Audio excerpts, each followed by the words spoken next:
Hello, everybody, and welcome back to another episode of the Glory Reds podcast. It's your boy, Don Benito. And the latest for today, Diego Leone's agent is discussing a loan move or potential move for the boy. We'll discuss that. And Ben Jacobs has recently come up with some very interesting points on Manchester United's strategy, transfer business, certain players.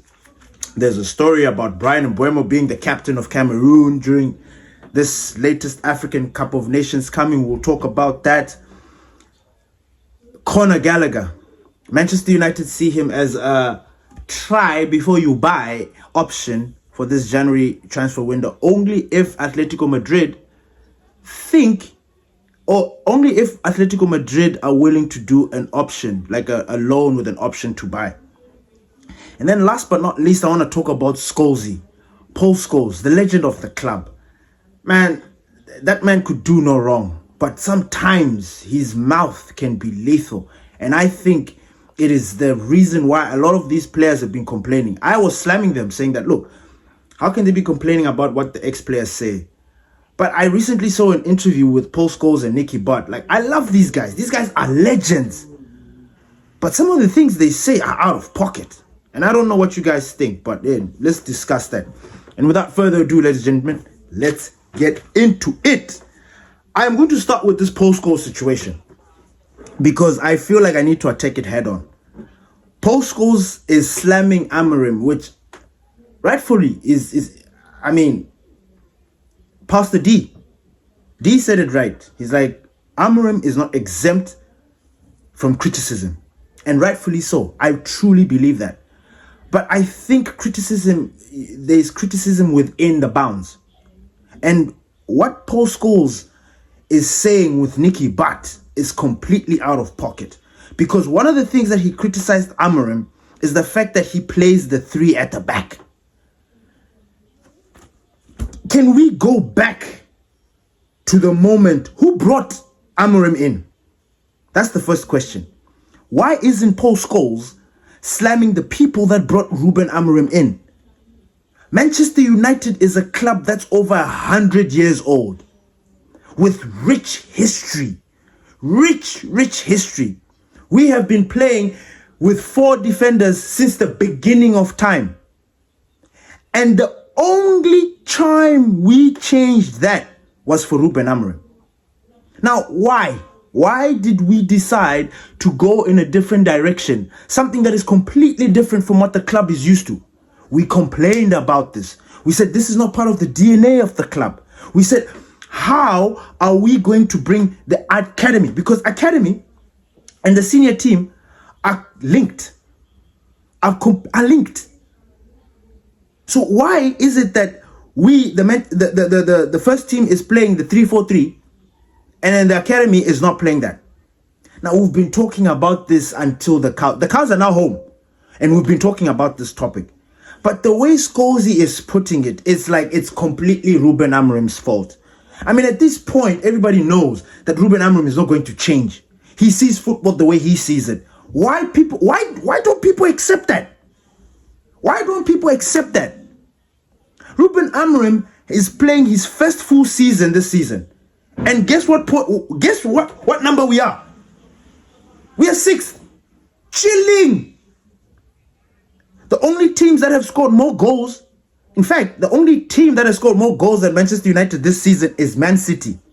We are even above Arsenal with goals scored. Why are we complaining? Yes, we are having a turbulent season, up and down, because these players, for some reason, they just have this thing. But we are overcoming it. Last season was worse. Last season, you go into a game panicking, knowing that we're going to get smacked up, whether it is against Everton, whether it was against whoever. There was no confidence. And these players have come out and said it this season. Last season, they were nervous. They couldn't understand themselves. It was just how it was. That change was a big shock to the system. But they've finally overcome it. We have added players to boost the team. Everything is moving according. I still till today, and I know I'm nobody. I know I'm nobody. But I truly believe that Ruben Amorim is ahead of schedule with what he was trying to do, or what he's trying to accomplish at Manchester United. The only problem is the people above are not making it easy for him. They're not. The latest report by Ben Jacobs, this story is going to be intertwined, by Ben Jacobs, is talking about Manchester United are not going to be they're not going to go hard in the January transfer window. They're not. And this is the thing that we were talking about. This is what Pastor D was complaining about, and I was shutting him down. And I was like, look, nah, D, these guys are going to sort this out. They're going to sort this out because that is the impression they gave. That they were going to sort this thing out. That January they're going to bolster the team. They're going to add midfielders.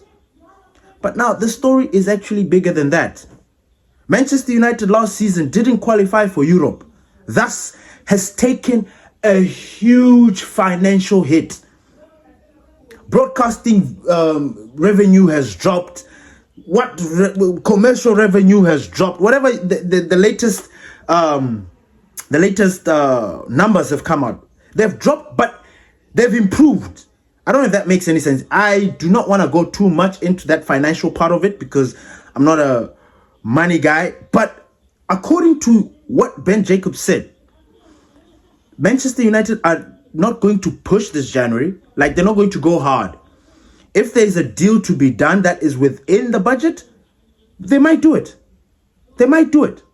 But if not, they're willing to wait until the summer, which means we're going to have to be content with Bruno in the middle, with Casemiro and Kobe Menu and Ugarte. Now, if you don't accept that, then I completely understand, because then you will complain for the rest of the half of the season, which is fine. You can do that for yourself. But we assumed that Ineos were going to help back this player.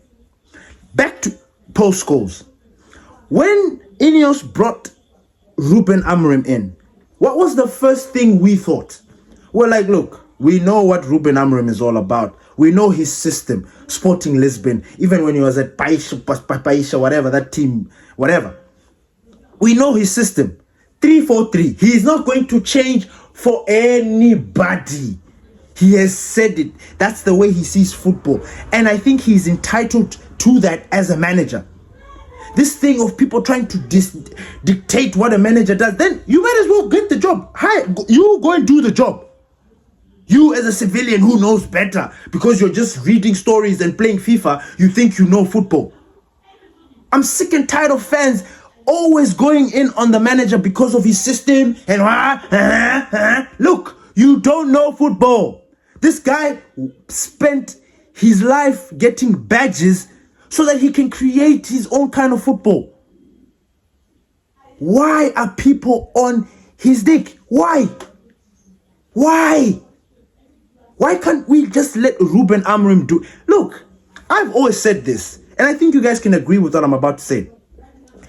A manager, especially if you're going to come to Manchester United and try and impose your philosophy and your football style, if it doesn't work, you will be sacked. That is just a fact. People are going to get tired. You'll be sacked. Now, if Ruben Amorim is doing something that is going to get him sacked, he will be sacked. So I don't know why people are always going in on him, because now it is creating this narrative. It is making the players feel some type of way. That is why some of these guys don't want to speak to these players, because they are stuck in the past. We are stuck in the past. Scholes, like his latest thing, is like, already playing the 3-4-3. That's not a Man United thing. So, who brought him in? So because he's brought in and because it is Manchester United, he must bow down to Manchester United's philosophy. No. Even if I thought that the 3-4-3 and I'm an African manager and I go to Manchester United, I'll implement it and I'll tell people that, look, I'm not changing. If you want to sack me, sack me. And that has been what Ruben Amorim has been. That's the energy that he has maintained. Ruben Amorim has maintained that energy of like, look, I'm not changing my system. You like it, you don't like it, sack me. Sack me. But then here's the funny thing. When Ruben Amorim's system works flawlessly, I don't hear nothing. I don't hear from nobody. And even the Scholesies and the what. I mean, he said he's not impressed that we beat Wolves. Fair. Wolves was a team that we were supposed to beat, and I knew that was going to be it. But if we lost that game, everybody was going to shit on Ruben Amorim. Everybody. Everybody is just choosing their moments to criticize the team, to make it suit them. These ex-players, some of them, I'm sick and tired of them. I'm sick and tired. And they are the people that actually made us love this club. Paul Scholes is an absolute legend of this club. He knocked out Barcelona in 08, 07. We watched that game. That amazing screamer from outside the box. We went on to win the Champions League that year. Thanks to Scholes' wonder goal. Scholes will forever be in the hearts of Manchester United. All the stories, he's one of the best midfielders to ever do it. Mind you, Bruno Fernandes has already surpassed him with assists. He's already surpassed him. Bruno is heading, he's after Beckham. He's after Giggs when it comes to assists. He's already surpassed Paul Scholes. So listening here and looking at Paul Scholes complaining about the system and what, I ask him, Scholesy, why don't you go after Ineos? Because it is Ineos that brought Ruben Amorim to United. It is Ineos that continue to back Amorim. It is Ineos who decided that, look, we don't mind breaking tradition. We don't mind bringing somebody who has got a completely different philosophy to the century. Because United is a century years old. The century of tradition that has been at Manchester. We don't mind breaking that. We'll bring somebody with a completely philosophy, DNA, everything. We are going to change the core of Manchester. Complain to those guys. Because it is those guys who are failing now to provide the players for Ruben Amorim. When Ruben Amorim arrived here, we said, oh my days. This system that Ruben Amorim, it needs different kind of players. It needs players who have got brain. It needs players who have got legs. It needs players who think outside the box. What did they do? We stuck with what we had. The Dogus, the Dalos, we stuck with them. And we are where we are. But I don't think after his first full season, I don't think he's doing too bad. I think he's actually doing better than Arteta in Arteta's first season. Nobody's going to talk about this. Nobody. Because they just want clicks. They want their what is it? They want their point to be made and make them look like they're gurus. If Ruben is successful at Manchester United with this 3-4-3, what are they going to say? No, this is not the Manchester United DNA. This is not the Manchester United way of rubbish. Football is football, and football has evolved. We've had to accept it. That there are wing backs, they're converted this, they're invented that. There's a this that. Football changes every single day. Pep Guardiola has changed football. Like Ruben Amorim is also like, why? Oliver Glasner. Nobody complains about Oliver Glasner's system. Everybody gives him praise. Yet it's the same system that Ruben Amorim is using. Ruben Amorim best Oliver Glasner. We beat Crystal Palace. We did. It was the battle of the 3-4-3. Who won? Ruben Amorim. What did Oliver Glasner come out and say after that game? He went on a rant about players. That he needs players. So I am sick and tired. I really am. And in fact, these legends sometimes, they make me sick. Honestly, they make me sick. But what do you guys think? Do you think Scholes is correct? Do you think it is right to complain about things? Like, look, dude, complain about something we don't know. Complain about something that will really change. Like this thing of sticking to, this 3-4-3. We are sixth. We are sixth, doing well. Comfortable. We're not complaining. We are right in the mix with everybody. Here's the funny thing. Where we are sitting right now, I know I'm not allowed to say this, but United can easily make top 3, top 4. Easy. If we're just consistent, if these boys just play game, we can easily do it. Easily. you look at the table, you look at the numbers, Manchester United can win this league. I'm not saying that we're going to win it, but I'm saying we can. So when in a situation that we do, what are they going to say? What are they going to say? Are they going to complain? Are they going to be like, this 3-4-3 still doesn't work? It's still not part of Manchester United. That thing rubbed me the wrong way. And now I completely understand why some of these our senior players don't want to speak to these ex-players, because they're really stuck in the past. Sir Alex Ferguson he has evolved. He's there watching Ruben Amorim. He's giving Ruben Amorim praises. He was your gaffer. Why don't you just accept? Look, if Ruben Amorim fails, just like in every other club, just like in the world of football, he'll get sacked. They will find a replacement, and then we'll begin this rebuild again. It's just like that. But Ruben Amorim has not been given enough time. Last month was 1 year. 1 year.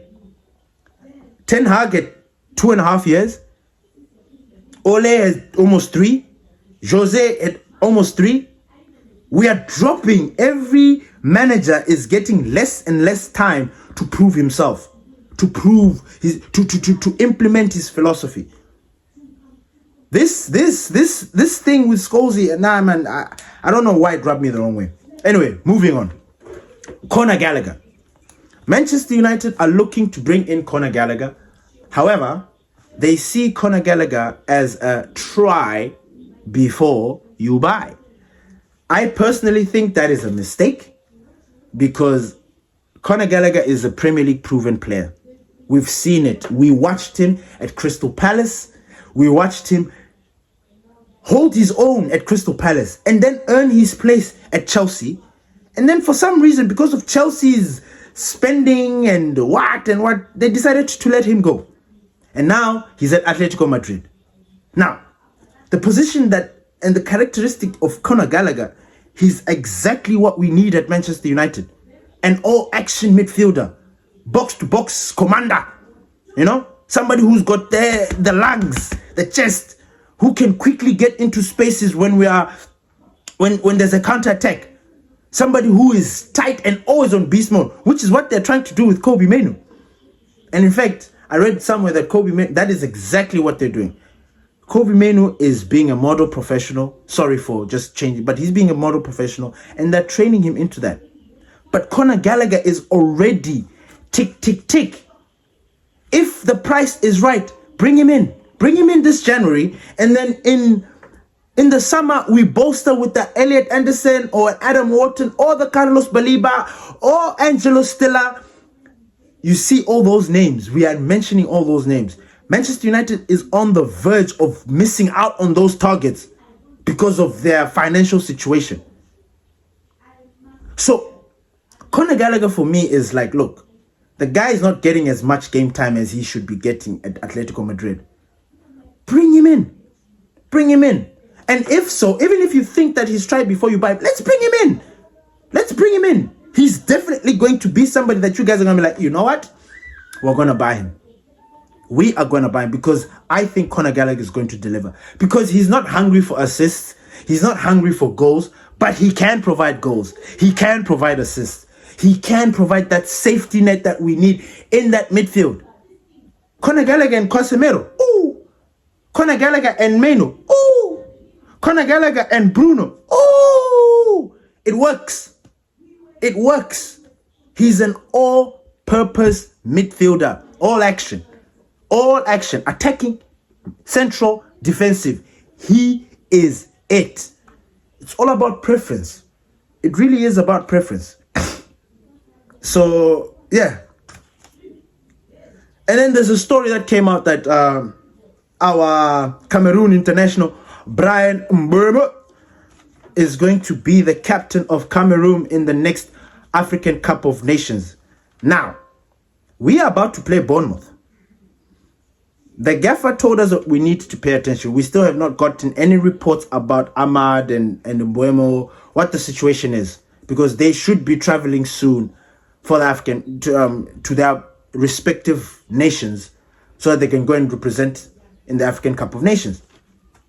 And we have not gotten any word yet about who's staying, who's going, whether Manchester United were able to convince their clubs their countries that they could play the game against Bournemouth and then travel to Cameroon or Cote d'Ivoire or whatever. So we're still waiting on that to find that out. And then Diego Leone, the boy that we bought from Paraguay, our South American boy. Obviously, we saw him during preseason. We saw the fire that he has. You can tell South American players are built different. They've got hearts of lions. I don't know. They're just strong mentally. Now, when he started playing, obviously, we immediately knew that, the boy needs time. He's young. He's only 18 years old. We knew immediately that boy needs time.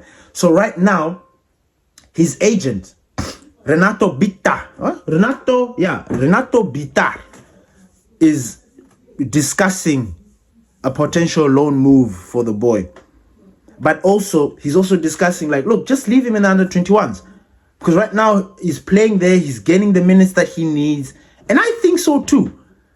I think he should be left there, let him. And then maybe next summer, we send him out on loan when he's 19 years old. We find a nice championship team. They send him out on loan, see how he progresses, just like Amas. Amas comes in, and then we see and we take it from there. Thank you, everybody, for listening to the Glory Reds podcast. It's your boy, Don Benito. Tell me, do you think Paul Scholes was right in slamming Ruben Amorim for something that is completely out of Ruben Amorim's control? Or do you think he's correct? Do you think these senior players are right to always bash on these players, not give them any encouragement, not say that this, because they are fighting the system and not the players. But for some reason, the players are involved. And these senior players cannot seem to differentiate, cannot seem to find some sort of compassion for these guys. They just want to bombard them. And fair enough, they've won everything under the sun. 11 Premier League titles. They are the most qualified people to criticize anybody in the Premier League because they've won shit. But sometimes, just sometimes, they talk rubbish. And in this case, Paul Scholes opened his mouth and spoke rubbish. Because if he understands that Ineos are the ones to blame, then I think I would have had a different reaction to this. But the whole purpose is going in on Ruben Amorim, like Ruben Amorim is the problem. That I cannot accept. That, for me, is completely out of pocket. Peace.